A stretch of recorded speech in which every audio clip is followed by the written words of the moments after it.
Pop history keeps replaying the same anthems, but under the hits there's a secret canon, perfect songs that never got their parade. Tonight we unearth 15 pop gems you've probably missed. From Blue Nile's Midnight Skyline to Prefab Sprout's Silk Glide Longing. From Italian drama with Mina to city pop sunshine with Taeko Onuki. All the way to the Dream Academy's bossa-tinted Daydream. If your playlist stops at the usual suspects, you're missing melodies built like architecture. Hooks that should have ruled radio and instead became cult passwords. Expect widescreen sophisti-pop, indie heartache, city pop shimmer, and art pop sleek. Each track why it mattered and what to listen for. This is Pop Lore. Subscribe, hit the bell, and drop your one sleeper pop classic plus why. Best picks get pinned and might shape part 2. Let's drop the needle.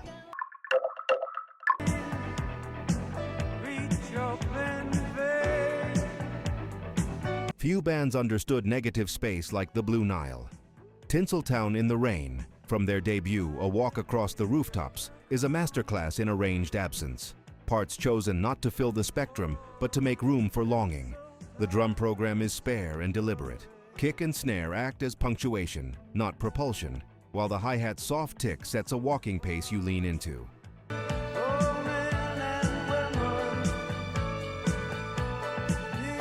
The bass sits low and patient, often anchoring long tones that behave less like riffs and more like a floor the harmony can breathe upon.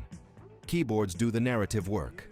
Those gleaming, glassy chords voice high extensions, add nines, sus colors, that give City at Night lift without resorting to bombast. Short synth counter melodies glint and vanish like headlights in rain.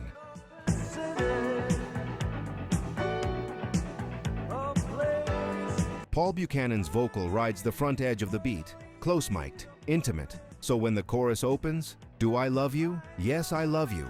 It feels earned, not staged. Lyrically, it's less story than place. The production mirrors that by turning the mix into a room.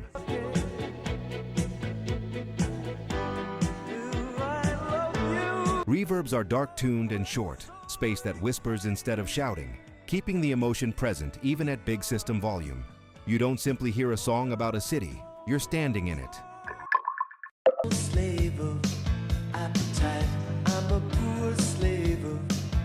Patti Maloon writes melodies like a watchmaker, intricate, elegant, inevitable. And Appetite is a tiny cathedral of moving parts. Thomas Dolby's production frames the song as sleek warmth. Drum machine tight enough for radio, bass rounded but articulate, guitars chiming in upper registers to leave the vocal a clean mid-range lane.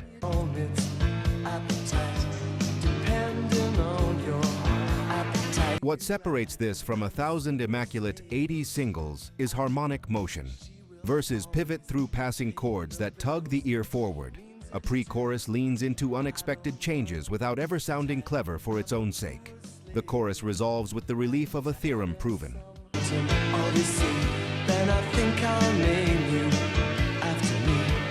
Arrangement is restraint. The hook isn't inflated by extra layers. It's clarified by subtraction.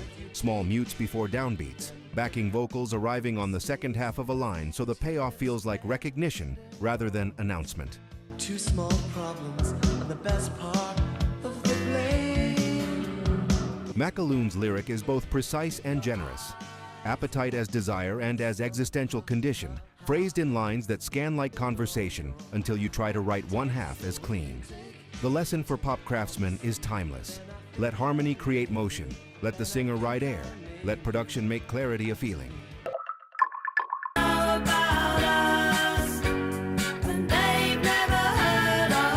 Before Tracey Ullman took it into the top 10, They Don't Know was already a jewel.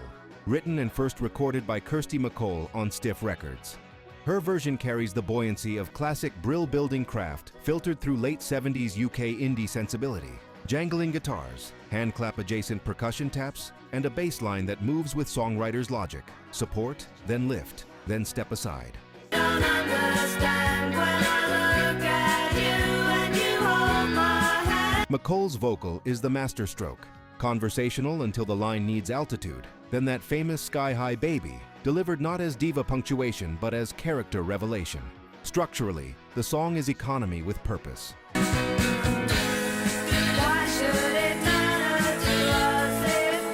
A brief middle eight tilts the harmony just enough to re-sweeten the final chorus. Backing vocals tuck in tight thirds that never crowd the lead. The mix uses plate reverb sparingly, so the performance feels in the room rather than lacquered.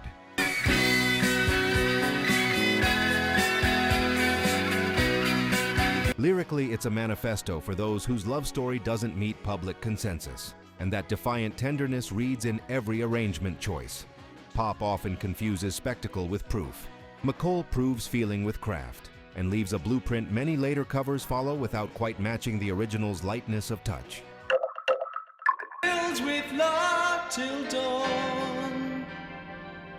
It's warm. There's a reason this debut single long outlived its chart run. It captures early summer eternity without a single lazy move.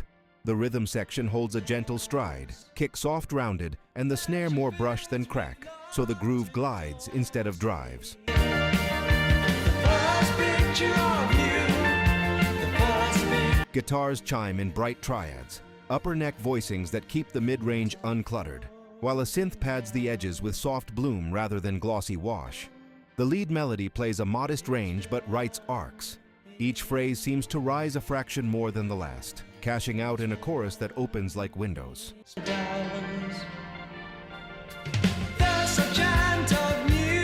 Lyrically, it's diaristic. First love rendered in film, still flashes. The key is placement. The title phrase lands squarely on a harmonic lift, so the words feel taller before you've parsed them.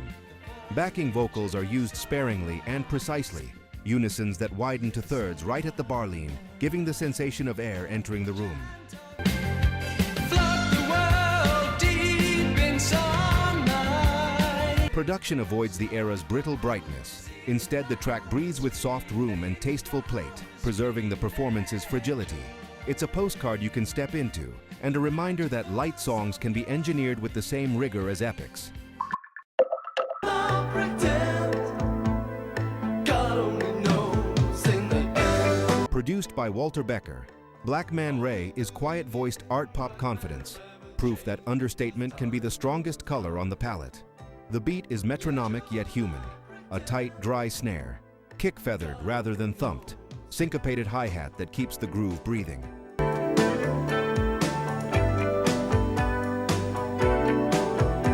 Synths are textural more than declarative, stacked in carefully EQ'd layers, so each occupies a specific slice of the spectrum. The bass carries melody as much as foundation. Stepwise motion and small anticipations give the chorus an effortless rise without anyone touching the faders.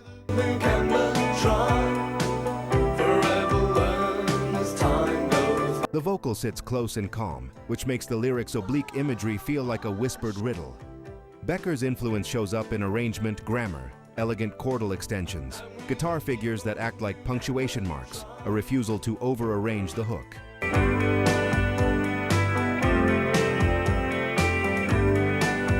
The chorus achieves altitude by lengthening note values and widening the harmony, not by adding volume.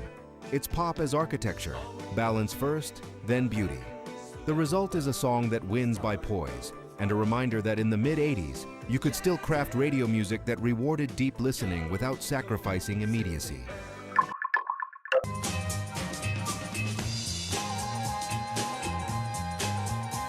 A dusty-era soul loop, a hip-hop-bred sense of repetition, and Sarah Cracknell's light-as-air vocal. This is pop archaeology turned into present tense. The rhythmic bed is classic early 90s indie dance, drum programming that leans back a touch, shaker and hat patterns that breathe rather than nag.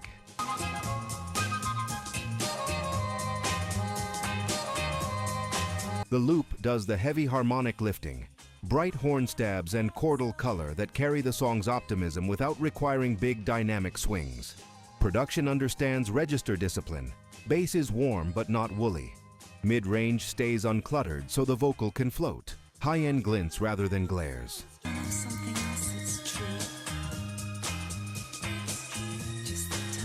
The trick is how the chorus arrives, not by adding weight, but by lengthening values and widening background intervals. So lift feels like sunlight through a larger window. Lyrically and sonically, it's a manifesto for crate digging as pop futurism, heritage repurposed with a DJ's sense of economy and a songwriter's sense of release. Like hooks, you get hurt if you Elegance as emotional truth. Everything here is calibrated for ache.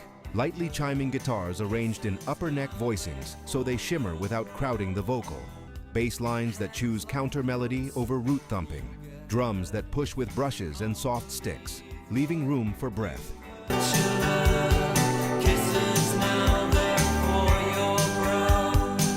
The verses move in small, carefully chosen chord pivots, just enough harmonic motion to keep the ear leaning forward, before a chorus that opens without resorting to bombast. Backing vocals arrive late in the line, a go-between's hallmark that makes the hook feel earned rather than announced.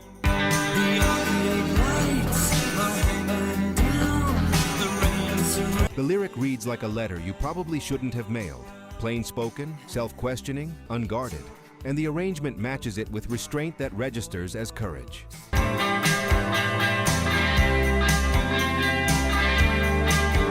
It's a masterclass in how not to oversell a feeling. The band lengthens notes, opens the hi-hat a hair, lets a sustained guitar line hang, and suddenly the room grows larger around the singer.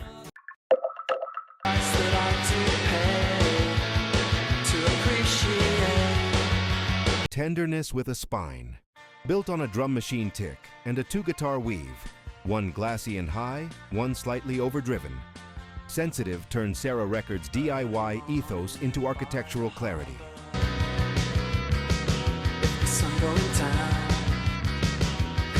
The verse melody stays within a modest range, which is why every small lift reads like revelation. The chorus blooms not because it gets louder, but because harmony widens and the rhythm guitar starts strumming through the bar rather than at it.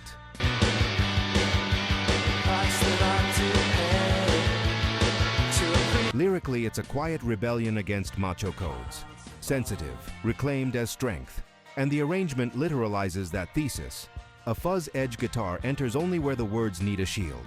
Otherwise, negative space does the persuading. Production keeps plate reverb dark and short so intimacy survives even when you turn it up. The coda's dynamic tick-up feels like resolve, not swagger, proof that a song can be soft without being small. This video is sponsored by the Lore Store on Amazon, your one-stop shop for music lovers across reggae, rock, pop, and hip-hop. We built it for real listeners who don't want to dig through 1,000 listings to find the right gear. Inside the Lore Store, you'll find 5 aisles. VIP, top, battle-tested essentials. Headphones, turntables, speakers, gig-safe earplugs, smart speakers. Reggae vibe, roots and lovers. Rock made easy, automatic decks, warm bookshelf speakers, vinyl care. Rock lore, classic rock must-haves, open back cans, simple amps, living room concert vibes. Pop lore, feel-good everyday setups, clean, clear speakers, easy streaming, nostalgia-friendly picks. Hip-hop must-haves, punchy bass without the muddle, closed-back headphones and living room systems that handle low-end, plus a rotating crate of old album vinyl if you're rebuilding a 60s-90s collection. Every product page tells you who it's for, 3 pros, 1 con, and why we picked it. So you can choose with confidence. Flying soon? Check. VIP for noise canceling that tames plane roar. Mostly listening at home? Try open-back headphones that let live albums breathe. Want instant gratification vinyl? Our fully automatic turntable is 1 button from silence to music, and the record cleaning kit knocks down crackle so the bass tightens up. Headed to shows? Grab high-fidelity earplugs, hands-free at home. Our smart speaker picks let you say, play 70s reggae or classic pop, and you're there. Deal alert! If you use the link in the description, you'll land on our curated picks with current best available Amazon pricing and active discounts where applicable. Prices change, so buy now to lock in today's deal. Tap the link in the description, pick your aisle, grab a favorite, and tell me which category you want me to build next. The Lore Store. Listen better, with gear that gets out of the way and lets the music live.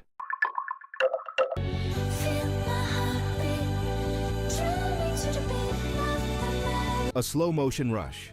Bomp-bomp kick pattern. Heartbeat-coded bass pulses, synths that rise in overlapping arpeggios until the whole track is suspended. Scandinavian pop's secret is placement. Fewer parts, each chosen for function, not decoration, and heartbeat is the exhibit.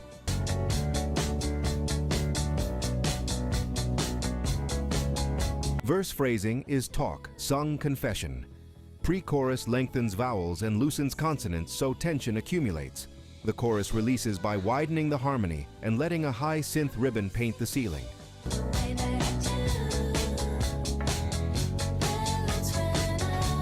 The drum programming is restrained on purpose. No crash cymbal fireworks, so the emotional fireworks come from harmonic bloom and melodic contour. Lyrically, it's club floor cinema. The moment time dilates and the room becomes two people. The mix engineers that dilation through micro-automation. Pads creeping up a half dB into the hook. Delay tails tucked into the pocket. A bass note sustained a breath longer than the bar. It's euphoria as design.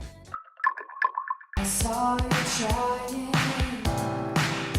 I saw you trying. Minimalism that aches. A rubbery, chorus-kissed bass and a dry, almost demo intimate snare form the chassis. Keys and pads occupy narrow bands, so the mid-range, Skye's voice, can carry the drama without competition.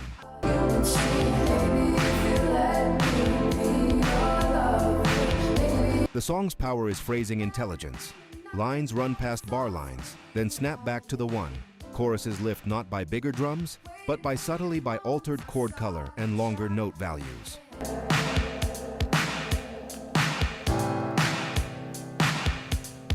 The lyric is late-night post-mortem, cool voice, mess underneath, and the production matches it. Reverb is restrained to preserve proximity. Delay is used like punctuation at the ends of phrases, so the last word keeps thinking after the singer stops.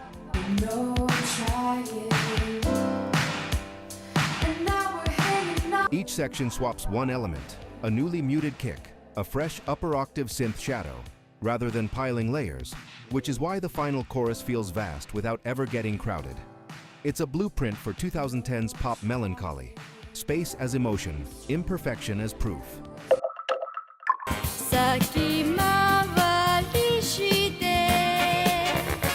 Summer Connection from Sunshower is the cool front that city pop rode in on. Jazz chords, featherlight grooves, and a studio band whose touch is so exact you almost don't notice the engineering bravado behind the ease.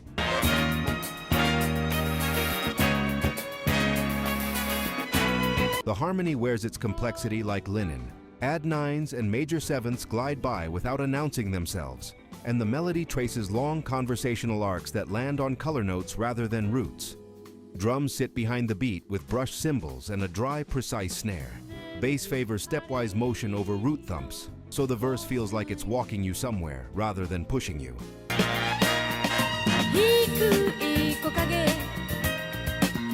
Arrangement is the secret. Rhythm guitar stays up in the neck so it doesn't mask the vocal.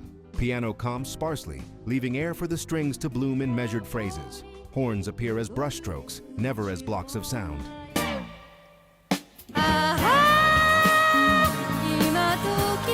The mix leans on dark-tuned plate and chamber reverbs, suggesting room, not spectacle, so intimacy survives even at volume. Lyrically and musically, it's an economy lesson. Fewer parts, each with a job. No one fights the mid-range. The result is that rare summer song that cools you down. Gloss without glare, sophistication that breathes.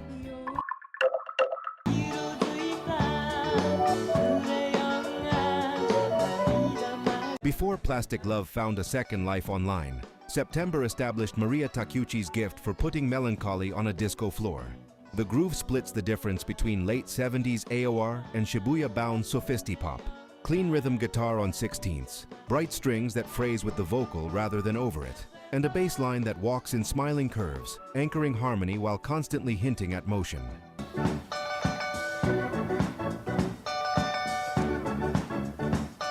The chorus doesn't get bigger by getting louder. It widens. Longer note values, backing vocals that move from unison to tight thirds, string lines that climb by small intervals, so the lift feels like air pressure, not fireworks. The writing is a masterclass in calendar song nostalgia that never turns syrupy.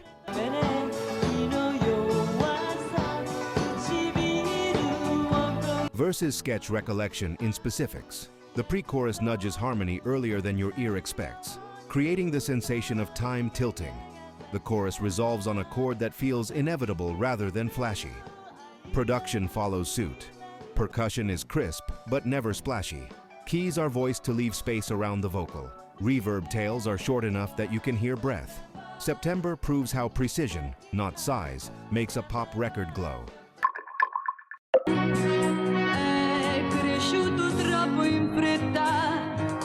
Mina's performance is a lesson in controlled astonishment. Musically, Ennio Morricone wires the song around a repeating, ascending harmonic figure, each section pivoting upward so your ear is always leaning, and then keeps changing the floor under the singer with carefully staged modulations.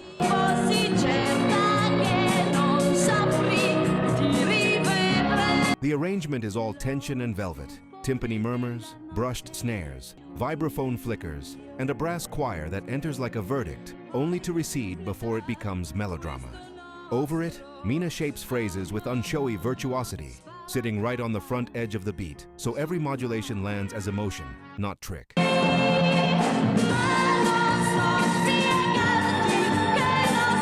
What makes the record immortal is how form and feeling mirror each other.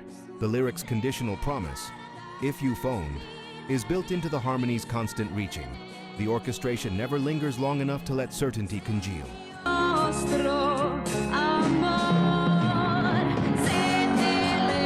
Studio choices are surgical. The voice is present and largely dry compared to the orchestra, a mixed decision that turns Mina into the song's narrator in real time while the arrangement carries the weather around her. It's grand without bluster, theatrical without excess, and a reminder that pop can be architected like a novella.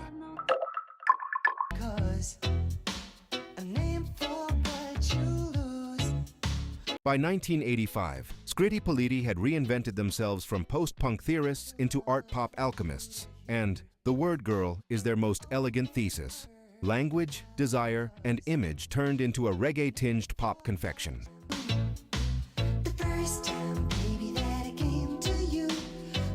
The rhythm section borrows lovers' rock posture, loped kick, side stick snare, bass lines that sing, but everything is rendered in high-gloss, digital age clarity. David Gamson's keyboard palette is knife-sharp and economical, glassy stabs for harmony, a few carefully automated pads to widen the chorus, and micro hooks that dodge the vocal rather than crowd it.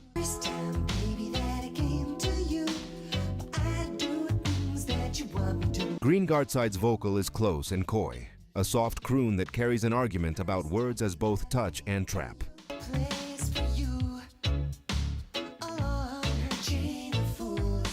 The hook lands because of placement, not scale. Backing vocals enter on the back half of lines. Chord color changes at the exact moment a lyric pivots from observation to confession. The bass anticipates the downbeat by a breath, so the chorus seems to arrive early.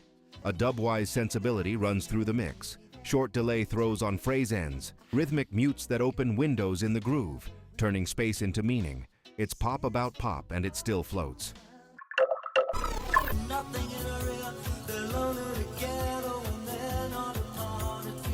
Overshadowed by life in a northern town, The Love Parade is the one that reveals the band's whole blueprint. Bossa-tinged pulse, pastel synths, and melodies that feel like they've been waiting for you. The rhythm section is deceptively simple. Kick on a gentle two-feel, snare soft and dry, percussion whispering sixteenths, so the entire song seems to sway rather than march.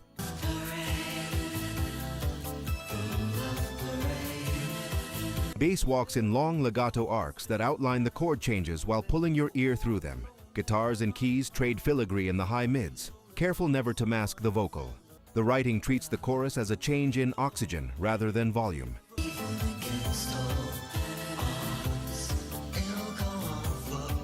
Verses keep the melody in conversational range, with lines that bleed over bar lines. The pre-chorus lengthens vowels and leans into suspended chords. The chorus resolves with grace, landing on a melody note that reads as both arrival and invitation.